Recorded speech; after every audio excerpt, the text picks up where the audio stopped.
करुणा के सागर, पूरे विश्व को मानवता का संदेश देने वाले, पूरी दुनिया को सबसे बेहतरीन धम्म देने वाले तथागत बुद्ध के चरणों में नमन करता हूँ। तत्पश्चात हमें या मैं कहूँ कि पूरे बहुजन समाज का अस्तित्व के निर्धारक परम पूज्य बोधिसत्व बाबा साहब डॉक्टर अम्बेडकर के चरणों में नमन करता हूँ। और क्योंकि समय बहुत हो गया है तो ज़्यादा फॉर्मेलिटी में नहीं करूँगा। तत्पश्चात बहुजन समाज में जन्मे सभी महापुरुषों, महानायकों, संतों, गुरुओं को मैं नमन करता हूँ। उसके अलावा इस कार्यक्रम का पूरा श्रेय मेरी पूरी टीम को जाता है, जिसने बहुत मेहनत और संघर्ष करके इस तरह का कार्यक्रम तैयार किया। और इसके लिए मैं अपनी पूरी टीम को, बहुजन महासभा की पूरी टीम है, उसको बहुत बहुत बधाई देता हूँ, बहुत बहुत साधुवाद कि आप लोगों ने कार्यक्रम किया। उसके साथ ही हम लोगों ने कुछ समय पहले एक संगठन बनाया और संगठन का नाम है बहुजन महासभा। पहले सामान्य बात करूँगा आपसे। संगठन का नाम बहुजन महासभा है और लगभग 2-2.5 महीने पहले हमने बनाया, कोई बहुत ज़्यादा समय नहीं हुआ। उससे पहले भी हम लोग समाज में काम कर रहे थे, लेकिन इस संगठन की हमें आवश्यकता महसूस हुई कि अपनी बात असल हम कहें क्या। हमारे पास एक समस्या थी कि अपनी बात को कहाँ जा करके कहें, किस तरह उस तरह के हमारे पास ना कोई मंच थे और ना ही हमारे पास कोई ऐसा प्लेटफॉर्म था।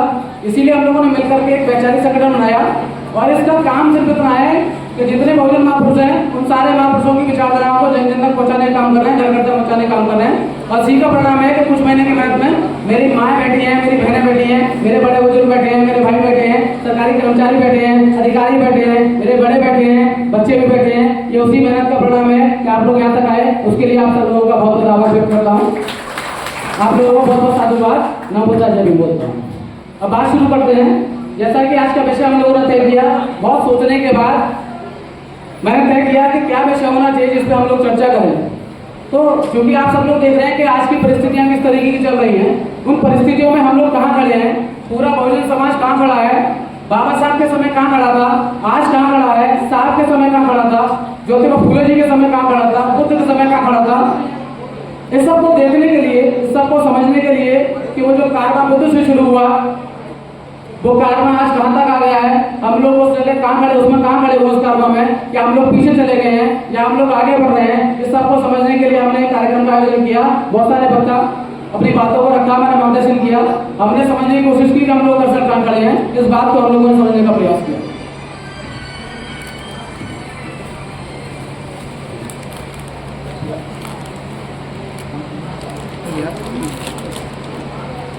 हमने समझने का प्रयास किया। अब मैं दरअसल देखना चाहता हूँ पूरे मूवमेंट को कि बाबा साहब अम्बेडकर से लेकर के बहुजन समाज रहा, उसकी राजनीति क्या रही, आज हम लोग कहाँ तक आ गए, उनके समय कहाँ थे, साहब के समय कहाँ थे, और कौन कौन महापुरुष थे जिनने इस आंदोलन को यहाँ तक लाने में महत्वपूर्ण भूमिका अदा की है। हम लोग किस तरीके से काम करें कि ये शोषण हमारा चल रहा है। मैं देखता हूँ कि आज का जो समय है, उस समय की जो परिस्थितियाँ हैं कि दलित समाज है, पिछड़ा समाज है, इसके सर पे पेशाब कर दिया जाता है। हमारे युवाओं को नंगा करके हम लोग पीटने लगे हैं। बहन बेटियों की इज्जत को सड़कों पर रोका जा रहा है। हमारी बहन बेटियां पार्लर से सच करके घर तक नहीं जा पा रही है, बीच में रोक करके उनसे जो बदतमीजी की जा रही है। तो इस तरह की स्थिति में देखता हूँ 1970-80 के दशक में हुआ करती थी। और अगर 1970-80 के दशक में हम लोग आज पहुंच गए हैं तो ये निश्चित ही एक चिंता का विषय है, एक चिंतन का विषय है। इस पर हम लोगों ने बात करने के लिए आज हम लोग यहाँ इकट्ठे हुए हैं। मैं देखता हूँ बाबा साहब अम्बेडकर ने पैदा हुए, ऐसे परिवार में पैदा हुए, चारों तरफ गुलामी का दौर है, किसी प्रकार का कोई आधार नहीं है, फिर भी उनके पिताजी ने कोशिश की कि किसी भी तरीके से बच्चे को पढ़ना चाहिए और बाबा साहब अम्बेडकर का दाखिला कराने की कोशिश की। तो बाबा साहब अम्बेडकर ने जब दाखिला कराने की कोशिश की तो ऊंची जाति के सारे स्कूल हुआ करते थे उस समय, सारे स्कूल ऊंची जाति के हैं। 6 साल के बच्चे ने दाखिला कराने की कोशिश की तो ऊंची जाति के लोगों ने कह दिया बाबा साहब के पिताजी से कि आपके बच्चे का एडमिशन नहीं होगा। बाबा साहब के पिताजी सेना में सूबेदार के पद पर थे, कुछ सिफारिशें लगाई और बाबा साहब अम्बेडकर का एडमिशन हो गया। एडमिशन तो हुआ लेकिन कुछ शर्तों का एडमिशन हुआ। उन्होंने कहा कि ये बच्चा 6 साल का बच्चा ये क्लास से बाहर बैठेगा, ये बच्चा अपनी तख्ती बाहर घर से लेकर के आएगा, ये अपना टाट पट्टी घर से लेकर के आएगा, ये बच्चा उस घड़े से पानी नहीं पिएगा जिस घड़े से ऊंची जाति के बच्चे पानी पीते हैं, ये बच्चा उन बच्चों के बीच में नहीं बैठेगा जहाँ पर ऊंची जाति के बच्चे बैठते हैं, ये बच्चा किसी शिक्षक से बात नहीं कर सकता, ये बच्चा अपनी मर्जी से नहीं कर सकता। इस बच्चे को 6 साल के बच्चों को इस शर्तों पर एडमिशन दिया और बाबा साहब ने स्वीकार किया। आप देखें किस तरीके का मनोविज्ञान उस बच्चे का बना होगा। ये सारे बच्चे क्लास में बैठ करके पढ़ रहे हैं, कोई अकेला बच्चा वहां बैठ करके पढ़ रहा है जैसा कि चप्पल उतारी जा रही है। सारे बच्चे उस कलम को भी किताब को छू पा रहे हैं, वो अकेला बच्चा उस कलम को किताब को नहीं छू पा रहा है। किस तरीके का मनोविज्ञान बनना होगा बाबा साहब का। तो बच्चा जब बड़ा बड़ा होना शुरू हुआ तो बाबा साहब ने जब 10वीं क्लास पास की, 12वीं पास करने के बाद एल्फिंस्टन कॉलेज बाबा साहब पहुंचे। तो एल्फिंस्टन कॉलेज पहुंचने के बाद बाबा साहब ने कोशिश की कि मैं संस्कृत पढ़ना चाहता हूँ।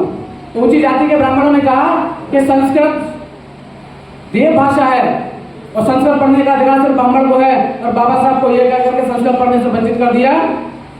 और बाबा साहब को अपना ग्रेजुएशन अरबी और फारसी लेकर कंप्लीट करना पड़ा। इस बात का मुझे कहते हुए आज भी गर्व होता है कि उतरे नंबर 1912 में बीए कंप्लीट करने के बाद अरबी और फारसी बाबा साहब अम्बेडकर के आए थे, उतरे नंबर आज तक उस कॉलेज में किसी यूनिवर्सिटी में नहीं। इस बात का गर्व मुझे आज भी होता है कहने में। बाबा साहब अम्बेडकर आगे बढ़े। अब बाबा साहब ने ग्रेजुएशन तो कर लिया, लेकिन आगे शिक्षा दीक्षा के लिए बाबा साहब के पास कोई व्यवस्था नहीं है। तो पता लगा, उनके मित्र ने कहा कि सयाजीराव गायकवाड़ जो बड़ौदा रियासत के महाराजा है, उन्होंने एक स्कॉलरशिप जारी की हुई है, और वो स्कॉलरशिप ये थी कि एक सीधी बच्चे को हम लोग विदेश में पढ़ाएंगे, लेकिन उस स्कॉलरशिप की शर्तें थी कि वो बच्चा विदेश में पढ़ करके जब लौटेगा तो सयाजीराव गायकवाड़ की रियासत में सेवाएं देगा। बाबा साहब उनसे जाकर के मिले तो बाबा साहब ने उनसे निवेदन किया। तो सयाजीराव गायकवाड़ ने कहा कि अम्बेडकर आपको पढ़ने के लिए तो भेज देंगे, लेकिन शर्तें ये हैं कि आपको वहां से लौटने के बाद हमारी रियासत में सेवा देंगे। बाबा साहब अम्बेडकर ने स्वीकार किया। बाबा साहब अम्बेडकर 1912 में 1913 में कोलंबिया विश्वविद्यालय अमेरिका के लिए रवाना हुए स्कॉलरशिप लेकर के। एक बच्चा स्कॉलरशिप लेकर के, एक युवा अमेरिका के लिए रवाना हो गया। अमेरिका बाबा साहब अम्बेडकर ने एमए में दाखिला लिया, और लोग कहते हैं कि बाबा साहब अम्बेडकर को इस बात का पता बाद में लगा। 1916 में बाबा साहब अम्बेडकर ने जब अपना एमए कंप्लीट किया, उस एमए का विषय जो था, एक थीसिस जो बाबा साहब ने लिखी, उसका विषय था कास्ट इन इंडिया, कि भारत में जो जातिवाद है उसकी उत्पत्ति कैसे हुई, उसका विकास कैसा हुआ। 1916 में एक बच्चा जो है जातिवाद पे, भारत पे जातिवाद पे लिख रहा है कि किस तरीके से विकास हुआ, किस तरीके की उत्पत्ति हुई 1916 की बात। उसके बाद बाबा साहब जब जाति को समझ करके आगे बढ़े तो बाबा साहब ने अपना थीसिस खत्म किया। पीएचडी जब बाबा साहब का कोलंबिया से खत्म हो गया तो बाबा साहब अम्बेडकर ने लंदन से पढ़ने का मन बनाया, और बाबा साहब अम्बेडकर के पास स्कॉलरशिप का कुछ ही पैसा बचा था और वो लंदन पहुंच गए। बाबा साहब अम्बेडकर जब लंदन पहुंच गए तो बाबा साहब अम्बेडकर ने 2 परीक्षाओं में 2 कोर्स में एक साथ एडमिशन लिया। बाबा साहब ने एक तरफ बाबा Saheb Ambedkar London school of economics से पीएचडी में दाखिला लिया और साथ से पीएचडी कर रहे हैं। दूसरी तरफ बाबा साहब अम्बेडकर शाम को ग्रेजुएट में बैठ करके वकालत की पढ़ाई कर रहे हैं। वो पूरी दुनिया का एकमात्र सा व्यक्ति था, एकमात्र सा युवा जिसने 2 कोर्स एक साथ कंप्लीट किए। इस बात का गर्व मुझे आज भी होता है कि वो जो 8 साल का ग्रेजुएशन में वकालत की पढ़ाई थी, उस वकालत पढ़ाई को पूरी करने वाला पूरी दुनिया में एक ही बच्चा था, इसने 2.5 साल में कंप्लीट करके दिखाया, वो डॉक्टर अम्बेडकर थे। 8 साल की पढ़ाई 2.5 साल में कंप्लीट करके दिखाई, इसीलिए वो अम्बेडकर थे। 8 साल की पढ़ाई 2.5 साल में कंप्लीट की, इसीलिए वो अम्बेडकर थे। एक तरफ बाबा साहब अम्बेडकर इकोनॉमिक्स में पीएचडी लिख रहे हैं। अब जैसे बाबा साहब की पीएचडी खत्म होने को आई तो पता लगा स्कॉलरशिप का पैसा खत्म हो गया। अब पैसा खत्म हो गया तो सयाजीराव गायकवाड़ से जो शर्तें तय थी, सयाजीराव गायकवाड़ के यहाँ से एक पत्र पहुंचा बाबा साहब के पास, और बाबा उस पत्र में लिखा था कि अम्बेडकर आपकी स्कॉलरशिप का जो समय था वो खत्म हो गया, आपको वापस आना होगा। बाबा साहब चूंकि शर्तों से बंधे थे, सैद्धांतिक व्यक्ति थे, चाहते तो उन शर्तों को तोड़ देते, लेकिन वो आपकी सैद्धांतिक था, उन्होंने उस शर्तों को कबूल किया और अपनी पीएचडी बीच में छोड़कर के बाबा साहब अम्बेडकर चले आए। और बीच में पीएचडी छोड़कर चले आए, और जब वो सयाजीराव गायकवाड़ के पास आए तो सयाजीराव गायकवाड़ ने बाबा साहब अम्बेडकर को अपने यहाँ सैन्य सचिव का पद दिया। एक पीसीएस अधिकारी लेवल का एक स्टेट का पद होता है, सैन्य सचिव का पद दिया। और बाबा साहब अम्बेडकर को लगा कि दुनिया की बेहतरीन विश्वविद्यालय में पीएचडी करके आया हूँ तो शायद जातिवाद खत्म हो गया वो भारत में। और बाबा साहब अम्बेडकर ने जब ज्वाइन किया और पहले दिन अपने दफ्तर पहुंचे, ऑफिस पहुंचते हैं तो पता लगा कि उनके दफ्तर का 14 श्रेणी कर्मचारी जो ब्राह्मण समाज से था, उसने फैन बाबा साहब के मुंह पर ऐसे फेंक करके मारी। तब बाबा साहब को लगा कि कितना भी पढ़े दलित समाज, कितना ही पढ़े छूत समाज, वो अछूत ही रहेगा, ब्राह्मणों के लिए वो कभी भी ऊंची जाति में नहीं जा सकता। तो बाबा साहब को समझ में आया।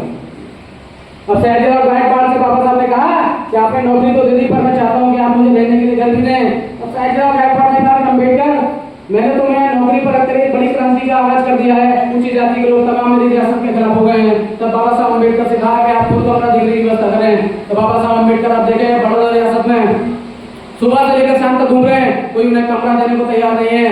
बड़ी मुश्किल से एक पारसी के घर में उन्हें कमरा मिला, और पारसी ने बाबा साहब की जाति नहीं पूछी, बाबा साहब ने जाति बताई नहीं, टाई वाई सूट बूट डाल करके बढ़िया तरीके से बाबा साहब रहते थे। तो पता नहीं लगा, लेकिन जैसे ऊंची जाति के लोगों को पता लगा कि एक अछूत पारसी घर में रह रहा है, सुबह डांस लेकर के घर में आ गए और बाबा साहब अम्बेडकर को धमकी देकर के वहां से जाना पड़ा, धमकी दी बाबा साहब को जाना पड़ा। उसके बाद बाबा साहब अम्बेडकर पूरे बड़ौदा ऐसा घूमे, एक भी घर ने उनके लिए अपने दरवाजे नहीं खोले। तब बाबा साहब अम्बेडकर संदेश चढ़ाई। तो बाबा साहब अम्बेडकर जब थके तो पेड़ के नीचे बैठ करके उन्होंने संकल्प लिया, ऐसा संकल्प दिवस के रूप में हम लोग मनाते हैं। उन्होंने कहा कि अपना पूरा जीवन वंचित समाज के लिए, शोषित समाज की मुक्ति बना दूंगा, कभी किसी की नौकरी नहीं करूंगा, कभी किसी की गुलामी नहीं करूंगा। उसके बाद बाबा साहब अम्बेडकर इस आंदोलन के लिए निकला है। अब बाबा साहब को समझ में आ गया। बाबा साहब ने एक अखबार जो 1920 में मैंने निकाला था, जनगुण आया, उनका पहला अखबार था। बाबा साहब ने कहा कि मुझे अपने समाज के लोगों से बातचीत करनी है, उसका तरीका क्या होना चाहिए। तो बाबा साहब ने कहा मेरा समाज पढ़ा लिखा तो है नहीं है, और ऐसा कोई अखबार कोई ऊंची जाति का व्यक्ति जो निकालता था उसको बाबा साहब के लेख उसको छापने को तैयार नहीं था। बाल गंगाधर तिलक के एक अखबार निकालता था उस व्यक्ति, बाबा साहब अम्बेडकर ने जब एक लेख लिख करके भेजा कि आप उसे छाप दीजिए, मेरे समाज के लोग पढ़ेंगे, तो तिलक ने कहा कि आपका समाज जमात लोगों का समाज अम्बेडकर, और एक कहकर बाबा साहब अम्बेडकर का लेख फाड़ करके फेंक दिया। तब बाबा साहब अम्बेडकर को समझ आया कि अपना अखबार, अपनी पत्रिका, अपनी मीडिया बनाना जरूरी है। आज के समय में आप देख रहे हैं कोई मीडिया, कोई अखबार, कोई पत्रकार आपके अधिकारों की बात नहीं करता। ये बात बाबा साहब 1920 में उन्होंने अपना अखबार निकाला बाबा साहब ने बात करने के लिए। अब अखबार तो निकाल लिया, बाबा साहब पढ़े लिखे, अब समाज पढ़ा लिखा नहीं, क्या करेंगे। अब समाज के लिए अखबार निकाला, घर घर जा रहे हैं, पता लगा कि पूरे गांव में आसपास 10-20 गांव में कोई पढ़ा लिखा नहीं है। बड़ी मुश्किल से किसी एक व्यक्ति हो जा, वो पढ़ करके अखबारों को सुना रहा है, वो पढ़ करके समझा रहा है। तब बाबा साहब को समझ में आया कि हम लोगों ने अखबार तो निकाल दिया, लेकिन अखबार पढ़ने वाला समाज नहीं बना पाए। हम लोगों ने पत्रिका तो निकाली, लेकिन पत्रिका को पढ़ने वाला समाज में नहीं बना पाया। तब बाबा साहब अम्बेडकर को ये समझ में आया और उन्होंने बैठकर एक कार्य सभा बनाई, और उसके माध्यम से बाबा साहब अम्बेडकर ने प्राइमरी स्कूल खोलना शुरू किया, माध्यमिक स्कूल खोलना शुरू किया। क्योंकि वो जानते थे कि जब तक अगर मैं चाहता हूँ कि मेरा समाज पढ़ा लिखा हो, 1942 में बाबा साहब ने लिखा कि शिक्षित बनो। उसके बाद बाबा साहब ने 1945 में पीपल्स एजुकेशन सोसाइटी बनाई और स्कूल ही खोलना शुरू किया। और आप देखें स्कूल की बहुत लंबी फेरिस्त बाबा साहब ने उस समय खोली, और आप पूरे महाराष्ट्र से लेकर के और कर्नाटक तक बाबा साहब के नाम से बहुत सारे स्कूल, वृत्ति कॉलेज के नाम से पूरे श्रृंखला चलती है, और 30-40 हजार बहुजन समाज को पढ़ करके उसकी पहचान के ऊपर करके बच्चा आगे निकल जाता है। तो चेन महाराष्ट्र में बन पाई, वो चेन उत्तर भारत में बन पाई, दक्षिण भारत में बन पाई, न पश्चिम में बन पाई। इस बात का दुर्भाग्य हमको आज होगा। तो बाबा साहब समझ गए कि मैं अगर ये कह रहा हूँ कि समाज को शिक्षित बनाना है, तो शिक्षित बनाने के लिए पहला तरीका क्या है, आपको स्कूल खोलना है। 1924 में बाबा साहब समझ गए। मैं देखता हूँ कि हमारे यहाँ बहुत सारे संगठन ऐसे बने हुए हैं, नाम नहीं लूंगा मैं किसी का, सब मेरे भाइयों का संगठन है, लेकिन मैं सोच करके बड़ा हैरान हो जाता हूँ कि पीपल्स एजुकेशन सोसाइटी बाबा साहब ने बोली।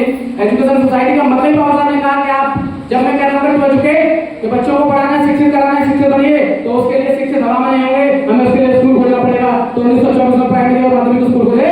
तो 1942-1945 में बाबा अम्बेडकर ने डिग्री कॉलेज खोले यूनिवर्सिटी खोली, क्योंकि वो जानते थे कि शिक्षित करने का एकमात्र तरीका सिर्फ स्कूल है, उसके अलावा दूसरा कोई तरीका उस समय बाबा साहब के पास नहीं था। स्कूल खोला बाबा साहब ने। हमारी जो एजुकेशन सोसाइटी खुली हुई है, मेरे एक मित्र, मेरे पास एक घर है, नाम नहीं लूंगा मैं, और एक एजुकेशन सोसाइटी से जुड़े हुए हैं। उन्होंने मुझसे कहा कि डॉक्टर साहब चाहते हैं कि आप कुछ सहयोग करिए। मैंने कहा बताया क्या सहयोग करें। उन्होंने कहा जो आपको ठीक लगे। मैंने कहा मैं बिल्कुल आपको सहयोग करूंगा, बस आप मुझे बताइए कि आपकी जो एजुकेशन सोसाइटी है वो किस तरीके का काम करती है। एजुकेशन सोसाइटी का मतलब क्या है। तो वो व्यक्ति जो एजुकेशन सोसाइटी में लंबे समय से काम कर रहा था, एजुकेशन सोसाइटी का मतलब नहीं बता पाया मुझे। फिर मैंने बताया उन्हें कि आपको बुरा ना लगे, इसलिए मैं आपको बता रहा हूँ कि बाबा साहब अम्बेडकर सबसे पहले एजुकेशन सोसाइटी था ज्योतिबा फुले जी ने बोली, उसके बाद ज्योतिबा फुले ने 24 स्कूल खोलकर दिखाया। उन्होंने किसी प्रकार का कोई दूसरे के साथ झंडे वाला आंदोलन नहीं किया, स्कूल खोला, क्योंकि उन्हें पता था कि सबसे पहले शिक्षा स्कूल खोलनी। उसके बाद उसी तरह बाबा साहब अम्बेडकर ने ज्योतिबा फुले को अपना गुरु स्वीकार किया और 1945 में पीपल्स एजुकेशन सोसाइटी खोली और एक लंबी चेन डिग्री कॉलेज में बाबा साहब अम्बेडकर ने खोली। आज जो मैं देखता हूँ समाज में बहुत सारे एजुकेशन सोसाइटी बने हुए हैं, उसके नाम पे काम भी करते हैं। मैंने पूछा कि आप ये बताएं क्या एक भी स्कूल आपने पूरे अलीगढ़ में खोला है, आपका संगठन पूरे भारत में काम करता है।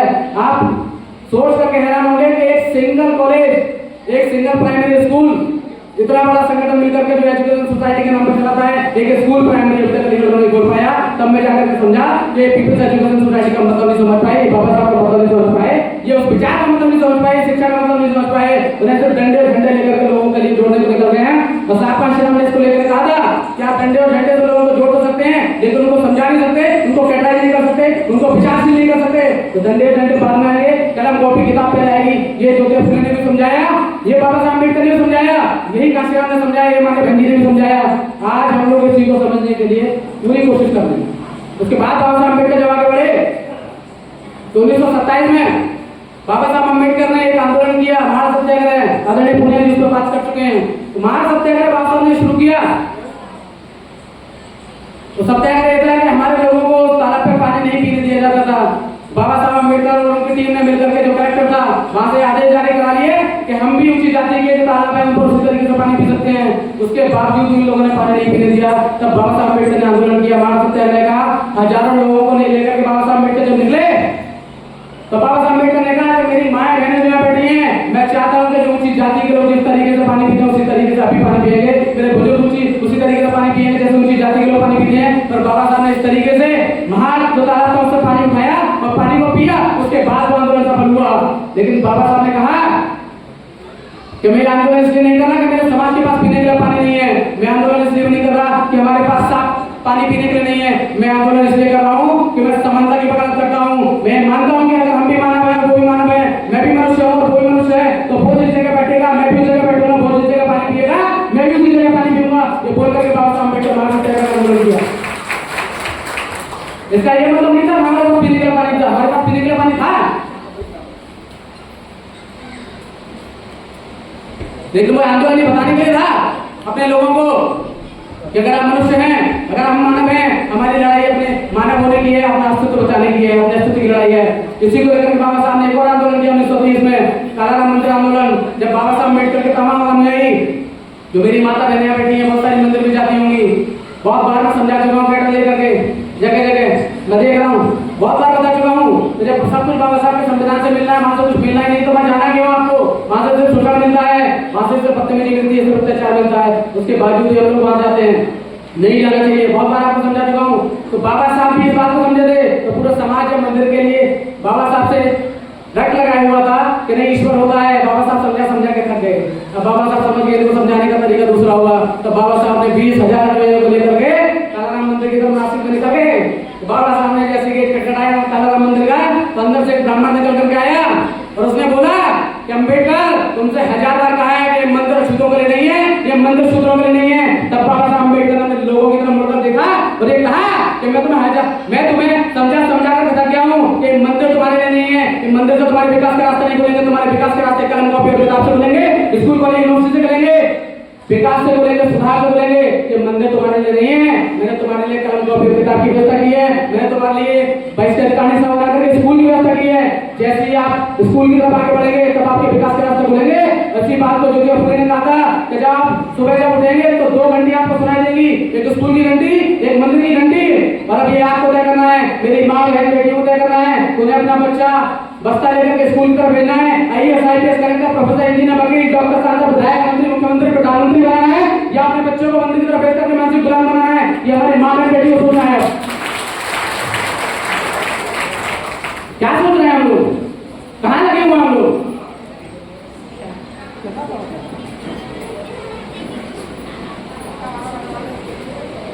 कहाँ लगे हम लोग? बस ये सोच रहे हैं हम लोग। उसके बाद बाबा साहब ने समझा दिया अपने लोगों को और इस बात को समझ गए कि मंदिर का रास्ता अपने विकास का रास्ता नहीं है और ये वही रास्ता जिसने हजारों साल तक आपको गुलाम बना के रखा।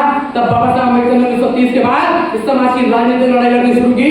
1930, 31 और 32 में 3 गोलमेज सम्मेलन बाबा साहब अम्बेडकर लंदन में जाकर के अटेंड किए। और आप देखें कि तीसरा गोलमेज सम्मेलन बाबा साहब जब लंदन जाकर के अटेंड कर रहे हैं तो लंदन का प्रधानमंत्री बैठा हुआ है, ब्रिटेन का सम्राट बैठा हुआ है, तो दुनिया के प्रतिनिधि बैठे हुए हैं। और एक 38-39 साल का युवा डॉक्टर अम्बेडकर उनके सामने अपनी तकरीर, अपनी जब व्याख्यान देना शुरू किया, 3 घंटे का भाषण बाबा साहब अम्बेडकर का लंदन के प्रधानमंत्री ब्रिटेन के महाराजा के सामने हुआ। उसके बाद सयाजीराव गायकवाड़ जिन्होंने स्कॉलरशिप देकर के अम्बेडकर को भेजा था, वो गोलमेज सम्मेलन में बैठे थे, तो उन्होंने अपनी पत्नी से कहा कि ये वही अम्बेडकर है, वही पौधा है जिसको एक समय हमने लगाया था, आज ये पेड़ बनकर के उभरा है। तो इस बात की जिम्मेदारी, इस बात को पूरी जिम्मेदारी से मैं कहता हूँ कि अम्बेडकर ना सिर्फ दलितों का मुक्तिदाता होगा, ये अम्बेडकर एक दिन पूरे भारत का मुक्तिदाता होगा और एक दिन पूरी दुनिया का मुक्तिदाता होगा। ये सयाजीराव गायकवाड़ 1932 में बाबा साहब को लेकर के कहा। और बाबा साहब ने अपने लोगों के लिए राजनीतिक अधिकारों के रूप में 2 वोट का अधिकार ले लिया। 2 वोट का अधिकार, 1 वोट से वंचित समाज, शोषित समाज, ऊंची जाति के लोगों को चुनेगा, एक वोट से अपने लोगों को चुनेगा। और जैसे ही बाबा साहब ने प्रस्ताव पास करा लिया, उसके बाद गांधी और उसकी टीम पूरी कांग्रेस इस बात पर लग गई कि किसी भी तरीके से अम्बेडकर को उसके समाज को राजनीतिक अधिकार न मिल पाए। और बाबा साहब के बहुत समझाने के बावजूद भी गांधी जेल में जाकर के वो आदमी आंदोलन पर बैठा, हमारे वंचित समाज के हक और अधिकार के लिए उसके खिलाफ जाकर के बैठ गए व्यक्ति। बाबा साहब अम्बेडकर से जब वार्तालाप हुई तो बाबा साहब अम्बेडकर से लोगों ने कहा कि अम्बेडकर आप अंग्रेजों के खिलाफ क्रांति में हमारे साथ क्यों नहीं देते?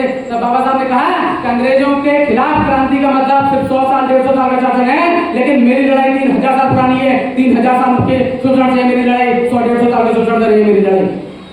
तब गांधी से जब वार्तालाप हुई तो गांधी जी से बाबा साहब अम्बेडकर ने कहा कि मुझे ज्यादा अच्छा लगता है कि जो अनशन आप दलितों वंचितों जिनको हजारों साल से कुछ नहीं मिला, उनके अधिकारों के खिलाफ आप जो धरने पर बैठ गए हैं, आमरण अनशन पर, ज्यादा अच्छा होता कि आप अंग्रेजों के खिलाफ आमरण अनशन पर बैठ जाते तो मैं आपके साथ इस जेल में आमरण अनशन पर बैठ जाता, लेकिन आप दलितों पिछड़ों के अधिकारों के खिलाफ आमरण अनशन पर बैठ गए। इसलिए मेरी जिम्मेदारी बनती है पूरी ईमानदारी के साथ अपने समाज के साथ मैं वफादारी करूं। लेकिन बहुत दबाव जब अम्बेडकर आने लगा, यही मीडिया जो आज आपको नहीं दिखाती है, उस समय भी राष्ट्रीय मीडिया और तमाम पत्र पत्रिकाएं और अखबार बाबा साहब अम्बेडकर के बारे में लिख रहे थे कि अगर अम्बेडकर ने अपना फैसला वापस नहीं लिया तो अम्बेडकर के समाज को मार देंगे, अम्बेडकर को मार देंगे। बहुत दबाव जब अम्बेडकर पर हुआ तब बाबा साहब अम्बेडकर ने बड़े भारी मन से फैसला लिया और उस फैसले को पूरा कहा गया। बाबा साहब अम्बेडकर ने 2 वोट का अधिकार छोड़ दिया। हमारे सुरक्षा के फेवर बाबा साहब अम्बेडकर ने 2 वोट का अधिकार छोड़ दिया। लेकिन उसके बाद भी मैंने कहा अम्बेडकर तो अम्बेडकर हैं। अम्बेडकर ने कहा कि गांधी 2 वोट का अधिकार छोड़ सकता हूं, लेकिन अपने लोगों के लिए जो आरक्षण है उसको दुगना कर दीजिए। बाबा साहब ने 2 सीट आपके लिए आरक्षण की करवा दी। ये जो विधानसभा में लोकसभा आप देखते हैं, जो समय आधी हुआ करती थी, बाबा साहब ने पूरा करके कहा कि मैं 2 वोट के अधिकार को छोड़ दूंगा, लेकिन ये जो सीटें हैं मेरे समाज की इनको दुगना कर दीजिए। गांधी को मजबूरन सीटें लोकसभा विधानसभा की दुगनी करके देनी पड़ी। तो आज तमाम मेरे जो भाई दलित समाज के पिछड़े समाज के आरक्षित सीटों से जाकर के विधायक सांसद बनते हैं, वो सारी सीटें बाबा साहब अम्बेडकर की दी हुई हैं और वो पूरा विधायक और सांसद समाज बाबा साहब अम्बेडकर से रेडी होना चाहिए। इस बात को मैं समझ लेता हूं। लेकिन हो क्या, 84 सांसद दलित समाज को चुनकर के जाते हैं आरक्षित सीट से, 47 सांसद एसटी के जनजाति समाज से चुनकर के जाते हैं, 141 सांसद संसद में दलित और आदिवासी समाज से चुनकर के जाते हैं, जिसकी लड़ाई लड़ते लड़ते बाबा साहब ने अपने आप को पूरा करवा दिया। और बाबा साहब अम्बेडकर मुझे देश का गृह मंत्री संसद में बैठ करके मजाक कर रहा था कि अम्बेडकर अम्बेडकर अम्बेडकर अम्बेडकर। तब उस समय 131 सांसदों में से किसी की भी जुबान नहीं हिली, किसी ने भी एक बार उससे नहीं पूछा जिस अम्बेडकर की वजह से तुम गृह मंत्री हो, जिस अम्बेडकर की वजह से तो तुम्हारा प्रधानमंत्री है, उस अम्बेडकर की वजह से 131 दलित और आदिवासी सांसद चुने गए हैं। एक भी सांसद की आवाज नहीं उठी, जबकि वो सांसद बनाने का अधिकार उनको बाबा साहब अम्बेडकर ने दिया। अगर अम्बेडकर नहीं होते 131 सांसद उनका परिवार उसी जाति के लोगों के घर पर ढांढू लगा होगा, उन्हें बर्तन मांगा होगा। ये ताकत अगर किसी ने दी संसद में बैठेगी, विधानसभा में बैठेगी, तो बाबा साहब अम्बेडकर ने दी। लेकिन समस्या हुई कि समाज उसको भूल गए, उसी पर चिंतन करने के लिए हम लोग आए इकट्ठे हुए हैं। उसके बाद बाबा साहब आगे चले तो 1935 में बाबा साहब अम्बेडकर, अब जो लड़ाई है बाबा साहब अम्बेडकर ने कहा 1927 में कहा था कि मैं पूरी कोशिश करूंगा कि हिंदू धर्म में बदलाव हो जाए, लेकिन अगर मुझे लगता है कभी कि हिंदू धर्म के लोग अपने आप को बदलने को तैयार नहीं है तो मैं हिंदू धर्म को लात मार दूंगा। ये बात बाबा साहब अम्बेडकर ने 1927 में महाराष्ट्र में कही। और उसके बाद 1935 में महाराष्ट्र के एरिया में बाबा साहब अम्बेडकर ने कहा कि अब मैं इस बात को समझ गया हूँ कि हिंदू धर्म के लोग अपने आप में अपनी हजारों साल पुरानी किसी पीढ़ी व्यवस्था में बदलाव करने को तैयार नहीं है। बहुत बातचीत मैंने उनसे कर ली और मैं अब चाहता हूँ कि मेरा ये दुर्भाग्य रहा कि मैं हिंदू धर्म में पैदा हुआ, लेकिन हिंदू धर्म में मरूंगा नहीं। इस बात की गारंटी मैं आपको देता हूँ कि 1935 बाबा साहब अम्बेडकर ने कहा, 1956 में उसको करके दिखाया। 1956 में विश्व का सबसे बेहतरीन धम्म बाबा साहब ने बनाया और हमसे कहा कि मैं आज आपको दुनिया का सबसे बेहतरीन धम्म दे रहा हूँ। आप दुनिया के किसी भी कोने में खड़े होकर के बोलना कि मैं बौद्ध हूँ, पूरी दुनिया को जानेगी, पूरी दुनिया को पहचानेगी। ये बौद्ध धम्म बाबा साहब अम्बेडकर ने दिया, लेकिन वो समझ गए थे। तो 1935 में बाबा साहब अम्बेडकर ये समझ गए हैं कि दरअसल लड़ाई जो सामाजिक परिवर्तन और आर्थिक मुक्ति की लड़ी जा रही थी, दरअसल सामाजिक परिवर्तन की लड़ाई नहीं है। बाबा साहब अम्बेडकर ने 1935 में किताब लिखी जाति का विनाश, एलिमिनेशन ऑफ कास्ट। उसमें बाबा साहब ने लास्ट में जाकर ये स्वीकार किया कि भारत से जाति व्यवस्था खत्म नहीं होगी, जबकि उसको खत्म करने के बाबा साहब ने तरीके बताए। लेकिन आखिर में बाबा साहब इस बात को स्वीकार करते हैं कि भारत से जाति व्यवस्था खत्म नहीं होगी। क्यों? उसके पीछे बाबा साहब तर्क देते हैं कि जाति व्यवस्था खत्म नहीं होगी। बाबा साहब ने कहा कि भारत में जाति को बाहर से थोपी गई चीज नहीं है। भारत में जाति उन्हीं धर्म ग्रंथों में शामिल है जिन धर्म ग्रंथों से हजारों हजार साल से ये भारत समाज संचालित होता आया है। बाबा साहब ने कहा कि सबसे पहले ऋग्वेद में पुरुष सूक्त में जब वर्ण व्यवस्था का वर्णन आया तो वहां जब वर्ण व्यवस्था का वर्णन किया तो बहुत चालाकी से दो बातें लिख दी गई। पहली ये कि ये वेद जिनमें वर्ण व्यवस्था, सबसे ऊपर ब्राह्मण होगा, उसके नीचे क्षत्रिय होगा, फिर बनिया समाज होगा, फिर शूद्र होगा, उसके नीचे अछूत होगा। इस व्यवस्था में ये जो वर्ण व्यवस्था थी, बाबा साहब ने कहा इस व्यवस्था को बदलने का तरीका नहीं है, क्योंकि बहुत चालाकी से दो बातें इसमें शामिल की गई। पहली बात उन्होंने घोषित कर दिया उसी समय ये जो वेद हैं, ये ग्रंथ हैं, ये अपौरुष हैं, ये किसी मानव के द्वारा लिखे गए नहीं हैं, ये ईश्वर के द्वारा लिखे गए हैं। ये इतनी चालाकी से लिखने का कारण था कि अगर मैं किसी बात को घोषित कर दूं कि ईश्वर के द्वारा लिखी गई है, मानव को उसमें किसी प्रकार का कोई हस्तक्षेप नहीं होगा। उन्होंने कहा कि मानव इसमें किसी प्रकार का कोई परिवर्तन नहीं कर सकता। दूसरा उन्होंने कहा कि परिवर्तन तो नहीं कर सकता, इन वेदों में किसी तरीके का परिवर्तन नहीं हुआ, लेकिन इन वेदों की व्याख्या की जा सकती है। अब व्याख्या कौन करेगा? तुम्हारे लिखा गया कि वेदों की व्याख्या करेगा ब्राह्मण, और उसमें भी पुरोहित ब्राह्मण उसकी व्याख्या करेगा। तब बाबा साहब अम्बेडकर ने कहा कि जाति व्यवस्था में दलित कभी पुरोहित नहीं हो पाएगा, दलित कोई ब्राह्मण नहीं हो पाएगा। जब वो ब्राह्मण नहीं हो पाएगा, उसकी व्याख्या नहीं कर पाएगा उन धर्मों की, तो उसको बदल दिया पाएगा। इसीलिए 1935 में वो समझ गए, 1959 में स्वीकार कर रहे हैं बाबा साहब अम्बेडकर कि भारत में जाति व्यवस्था खत्म नहीं होगी। जब जाति व्यवस्था खत्म नहीं होगी तो फिर क्या किया जाए जिससे शोषण से मुक्ति हो? इस दलित और वंचित समाज जो पिछड़ा समाज था, इससे इसकी मुक्ति का तरीका क्या होना चाहिए? तब बाबा साहब ने अन्य धर्मों का अध्ययन करना शुरू किया। जब अध्ययन करना शुरू कर दिया तो शुरुआत में बाबा साहब अम्बेडकर का झुकाव सिख धर्म की तरफ था। सिख धर्म की तरफ बाबा साहब जाना चाहते थे, और शर्त ये थी कि वो जो पूना फैक्ट हुआ था जिसमें हमें वोटिंग राइट्स मिले, जिसमें हमें अधिकार मिले, जो आरक्षण मिला, बाबा साहब ने पूरे समाज को आरक्षण दिलवाया। उसमें शर्त ये थी कि हिंदू समाज का अगर कोई अछूत है, व्यक्ति दलित है, सिर्फ उसको आरक्षण की व्यवस्था है। हिंदू समाज से किसी दूसरे अगर वो धर्म में जाता है तो उसका आरक्षण छिन जाएगा, उसका आरक्षण चला जाएगा। जब सिख धर्म में जाने की बाबा साहब अम्बेडकर ने सोची तो सिख धर्म के तमाम अनुयायी ने बाबा साहब अम्बेडकर से संपर्क किया, और जो स्वर्ण मंदिर है वहाँ के बहुत सारे लोग बाबा साहब अम्बेडकर के पास पहुंचे। तो बाबा साहब अम्बेडकर ने देखा कि कहीं सिख धर्म में भी तो जातिवाद नहीं है। बाबा साहब अम्बेडकर ने अपने पुत्र को, अपने भतीजे को स्वर्ण मंदिर भेजा है देखने के लिए, उसमें जातिवाद तो नहीं है। तब उन्होंने पाया कि उसी तरीके की व्यवस्था जो हिंदू धर्म में है वो सिख धर्म में भी, इसलिए बाबा साहब अम्बेडकर ने सिख धर्म को अपनाने से इनकार कर दिया।